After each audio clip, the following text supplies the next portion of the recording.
First, we're all prepared to do our bit to prevent terrorism, but the latest technology about to be trialled at our major airports is set to strip away all of our secrets. How comfortable are you with these new X-ray scanners?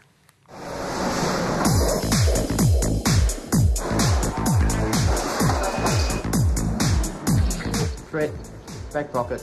What we're putting in place is a multi-layered security regime. Clear.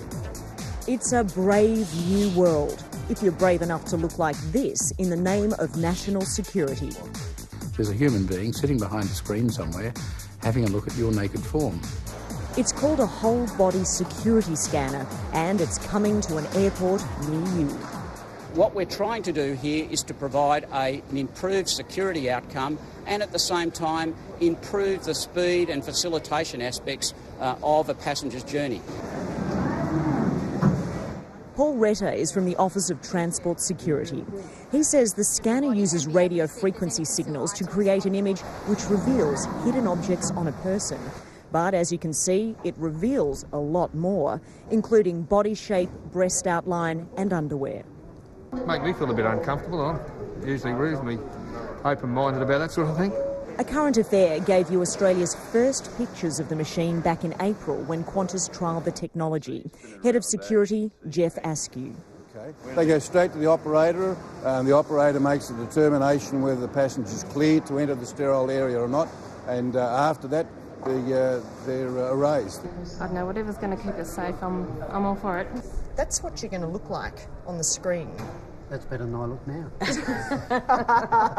So you wouldn't be offended? No. Not at all? No. In the name of safety? Absolutely. Not a problem at all.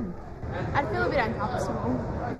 The new technology will also detect weapons like the old walk-through machines. However, it will replace the need for a pat-down at some airports. But civil libertarian groups fear it'll strip you of a little more than your dignity.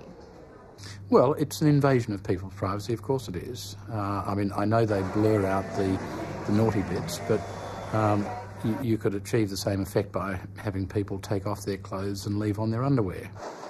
Julian Burnside QC from the Victorian Council for Civil Liberties says the technology is too intrusive.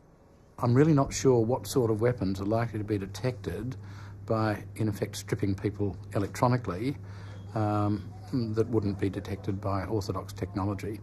Isn't it enough that they just pat you down and do the whole random scanning thing? I think it's an invasion of privacy a bit. Yes, the federal government admits there are privacy concerns and says it's taken measures to make the process a little less invasive. This includes talking with the Privacy Commissioner and making sure that the faces of those people being scanned are blurred, that the person, the screening officer looking at the image that is on the screen is removed from the screening point and can't identify the person who's actually going through the screening point. The trial will be rolled out by the federal government at Melbourne, Sydney and Adelaide airports starting on October the 15th. But before you have a privacy panic, start a rigorous training regime or invest in new underwear, the government says no one will be forced to use the machines, at this stage at least. Passengers will be asked to volunteer to go through this system.